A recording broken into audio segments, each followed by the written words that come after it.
Welcome back to the Wilkinson Cameras channel. I'm Alex and this is Olivia, who's a bit poorly today, so you probably hear a little bit more from me. We've got 3 brand new lenses to talk about from Canon. They're all L series with 1 zoom and 2 prime lenses. In this video we're going to be talking about the brand new RF 24mm F1.4L VCM and the RF 50mm 1.4 VCM lenses. These follow on from the RF 35mm F1.4 VCM, which launched earlier this year, and we haven't reviewed that yet, so we're going to be talking about all 3 lenses today. We've shot all of our sample footage at Glassform near Blackpool, where glass artist John Ditchfield very kindly welcomed us into his studio to watch him at work. We've made a separate video for the new RF 70-200 f2.8 LIS USM Z lens, also launched today, so go and check that out as well. The RF 24mm 1.4L VCM and RF 50mm 1.4L VCM it's the last time I'm going to be saying those, form a perfect trio of fast prime hybrid lenses along with the RF 35mm 1.4L VCM lens, which was announced earlier this year. As I've already mentioned, we are going to be testing and using all 3 of those in today's video as they share the same features and are designed to work seamlessly together. But we have to let you know that the 24 and the 50mm lenses used to take all our sample videos and footage today were pre-production beta samples, and as such may not represent the final quality of the production lens. We have to tell you this for legal reasons, it keeps Canon happy, but don't worry because the results are great. So all 3 lenses are the same size, very similar in weight, take the same size of filter and share the same features, including an iris control ring, which I must remember not to call an aperture ring, more on why later. So if you're looking for your next ultra sharp fast aperture prime lens for your EOS R mirrorless camera, then stick around. We've put them to the test on the Canon EOS R5 Mark II and the EOS R6 Mark II. So what is a hybrid lens? Well, in Canon terms, their hybrid line of lenses are clearly being designed to suit both stills and video shooters in mind. They therefore balance the demands of both. There's no detriment to photographers here either. You, still shooters, are benefiting as well, but the most obvious improvements will be felt by videographers like myself. Especially the extra benefits for video include the stepless iris ring, reduced focus breathing, VCM motor, and lens metadata for video.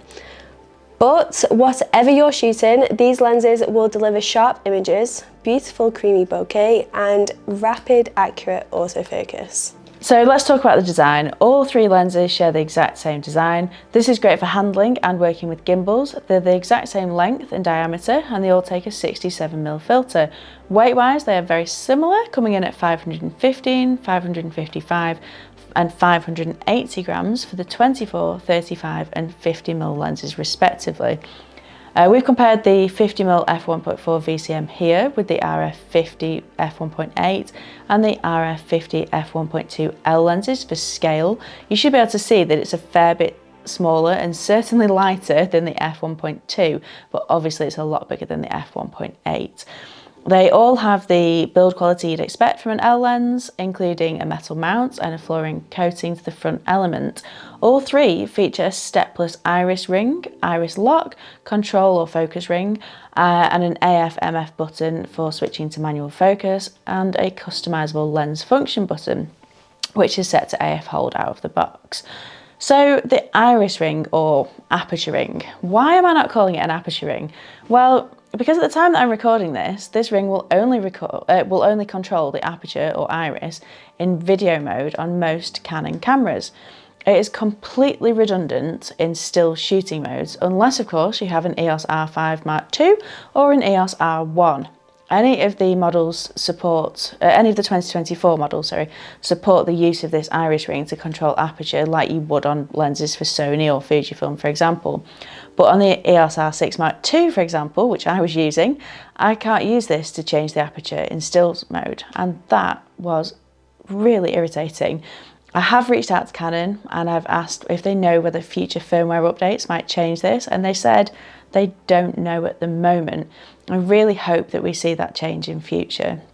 I've seen reviews of the RF 35mm VCM lens where people say that they don't mind because they don't use the aperture ring to control it, and probably because they're not used to this feature on Canon lenses, but we're used to this feature from other brands, and we both found it quite frustrating that it just served no purpose in stills, especially when you're switching between the two. You want the same controls.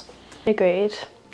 Another feature that is common on Sony and also the newer Sigma lenses is a clickable, declickable aperture ring. This iris ring has no option to make it clickable, and we both found that incredibly frustrating, especially for video, because I kept knocking it and changing my exposure. Same. It means that we have to look at it to set a specific aperture value, but also because, like I just said, we kept knocking it, but there's no tactile feedback, and you end up shooting everything at the wrong aperture. I do that so many times. Yeah. All three lenses include aspheric elements and UD lenses with superspectra and ASC coatings to ensure sharp images with minimal flare and ghosting and good control over any aberrations. The 24mm lens also benefits from an SWC coating due to it being a wider lens, and they all feature an 11 blade aperture for rounded bokeh, and the bokeh that these produce was just drop dead gorgeous. The stepless iris ring combined with the 11 blade aperture, of course, also means smooth exposure control in video as well. Now moving on to autofocus and IS, the image stabilization, there isn't any. And I don't think this is an issue for these focal lenses at all, and especially when you consider that with all these lenses you benefit from up to 8 stops of IBIS with most Canon EOS R system bodies, and I enjoyed using these with the gimbal because they are super lightweight and very balanced. So stabilization wasn't a massive issue. They all feature dual motors for fast and accurate AF. There's the Nano USM motor and the new VCM motor, and the combination of these give you fast and precise autofocus with reduced focus breathing, ideal for filmmakers. The VCM motor stands for voice coil motor, and the VCM motors enable faster movements of larger lens elements. What this means for you is fast, silent and smooth AF whilst filming video. In a real world setting, we found the AF to be very fast and reliable, and you can see that in some of our sample AF tests that Alex very kindly modelled for, we just had we had absolutely no issues with keeping up with any of the sudden movements, and found focusing to be very quiet as well.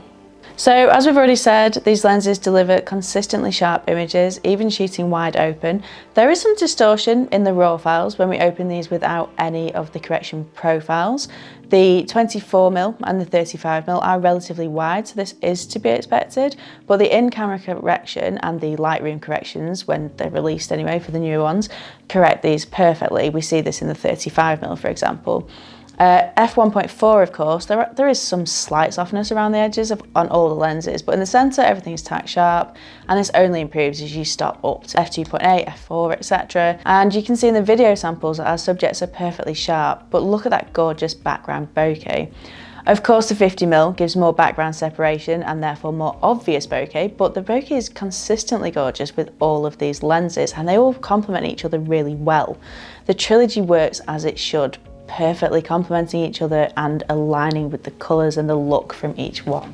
In video, there's very minimal focus breathing, which is great for when you need to pull focus, as we've already said. The AF is fast and quiet. The iris ring is essential to me as a videographer to ensure I can easily adjust my exposure, but also to have quick and easy creative control over the depth of field. Now, the final thing that they have in common is the price.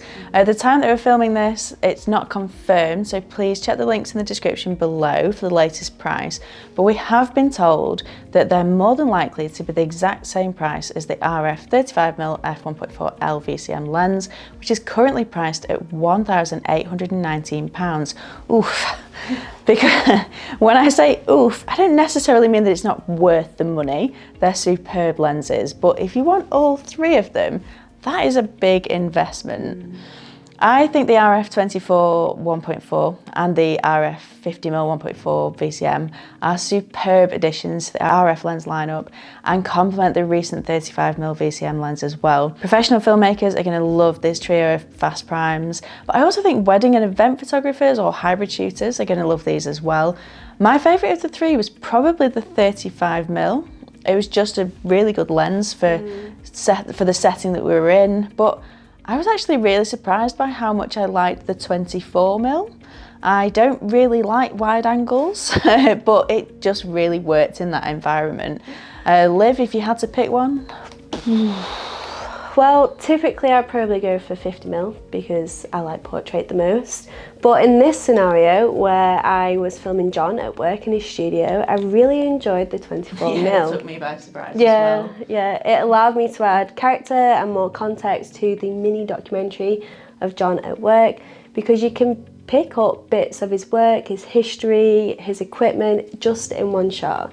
Yeah. So yeah, it's not like me, I know, but in this case it was pretty perfect. I agree. I would absolutely. never usually say I like wide angle lenses, like you say. I agree, but it served a great really purpose. Well, yeah, really well, and great results.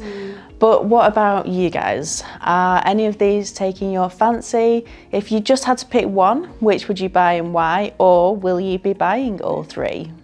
We'd actually love to hear from you in the comments below, so please let us know your thoughts. And of course, we always ask, but we're growing our channel, so please don't forget to like the video and subscribe to our channel if you want to see more. And remember, if you are in the UK, you can shop with us too. We're a privately owned company, we're based in the northwest of England, and we specialise in offering proper northern friendliness and great customer service. We'll put a link below as well to Glassform's website so that you can see more of their work. Thank you so much for watching, and we'll see you very soon.